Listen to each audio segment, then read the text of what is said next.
Yeah. Hi, welcome to RC Kicks. On today's show, I finally have my tank. Yes, I've been banging on about getting one for a while on the show, and finally one came up that was in my price bracket, and it was quite a low price bracket. These things are really expensive. Now, ideally, I'd like to have got one new in box to build for you, but yes, they are hundreds and hundreds and hundreds and hundreds of pounds, and I thought that I'd end up getting one later in the year. This one came up. Yes, it's already built, but it was a reasonable price point, so I snapped it up as fast as I could. It was on a Facebook group. Massive shout to Ian who sold it to me, because it's a bit of a bargain, and actually he painted it up really well, but there is things we can do to play and improve it. Now, I don't know a lot about tanks at all. I'm gonna have to get into them and do a bit more research of what might be possible and what you can and what you can't do. Now, this is kit 56004, and it's also RT1604. Originally 17th of July 1981, making this older than my wife. It's full analog special inside, so we'll crack it open and you can have a look inside to see how they went about getting it to work. Now, it does forward and backward, left and right like you saw before, and the turret turns. The barrel does not go up and down, that's purely manual, but there is supposed to be a flashing strobe light at the end. Now, it has the mechanism for that, but it doesn't have the servo which triggers it, which is kind of weird how they did it, but we'll talk about that in a bit. But the paint job is really good, and it's actually in really good condition. Now, this kit was re-released under kit 56018, which was on the 1st of November 2002. It looks almost the same, but they did change quite a lot. The transmission is completely different, and I can kind of understand why. It's a bit complicated and a bit clunky. There's actually clutches in this one where you disengage and re-engage a clutch on each side to make it turn, and then there's a lot of gearing going on in here as well, so that got revised. The turret rotates the same, but the gun now moves up and down by the controller. What else can I tell you about it? Machine guns, it actually fires a machine gun from the front and one in the side. Now, you could probably retrofit these in here. One thing I would love to do is have a gun recoil as well.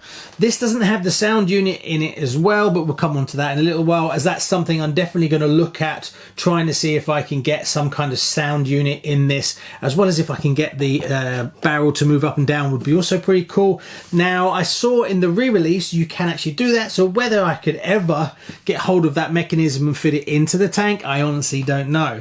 Another thing is whether you can actually get metal tracks.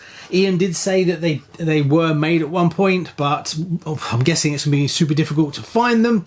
Now, I looked at the sound options, and the original one is a DMD MF-01 controller unit. That does look expensive. They're going on eBay for like 180 to 250 pound, which is quite a lot. But I did see there's a Bayer sound module, which is a USM-RC-3, that might be a way to go. So if you know anything about these, comment below, let me know what could I do to modify it to make it better. Anyway, let's open it up and take a look at some very old-fashioned design. So to gain access to this one, all you've got to do is turn the turret around, and it will actually lift clean off. Oop, and then your man can fall out. He's not glued in, and you can actually close the hatch if you want to make it look like there's no one there.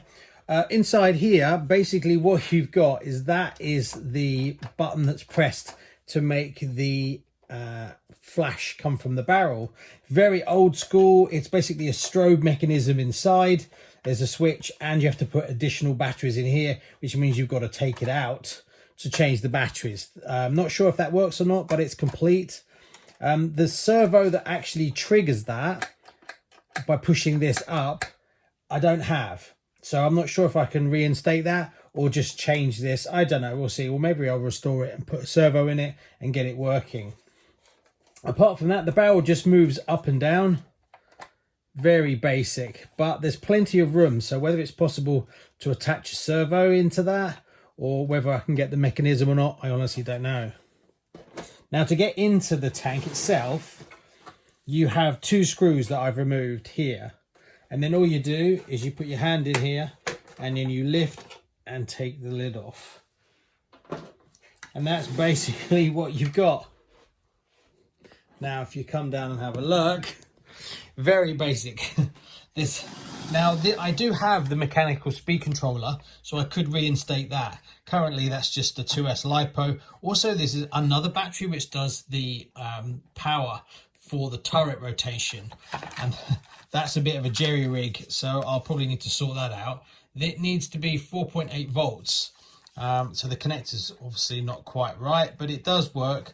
Now, I just fitted a cheap receiver in it that I've had before. It's actually off one of my planes, and that basically drives that battery, drives that motor, which turns the turret. Very basic, but there should be another servo that goes in here which makes this the spike move up and down to actually fire the to fire the light from the turret. Then you've got two clutches, one there and one there, and that basically engages one clutch or the other and gives you the rotation. So that's your steering servo. Then you've just got one motor in the middle which gives drive to both sides, and then the clutch disengages drive. This is the servo that moves that little tiny controller which gives you rotation left and rotation right. So super basic. And then the drive runs through to these two here, which then transfers to these, which then transfers to these, which then transfers to these, which then transfers to those bottom ones. So yeah, you can see why this got all replaced with a much simpler design later on. I'm not sure if you can actually replace these with brass or not, or metal. I honestly don't know, but it all runs off one motor. But I'm pretty sure the updated version runs off two motors, just one on each drive, I think, one on each track, I guess.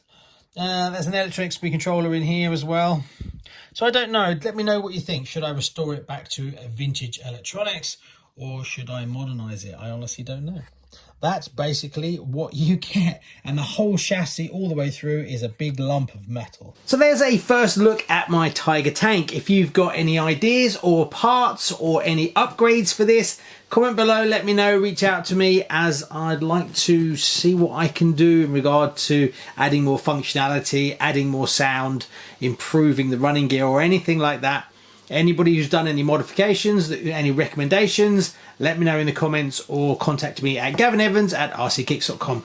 Only thing left to do now is to take it for a blast.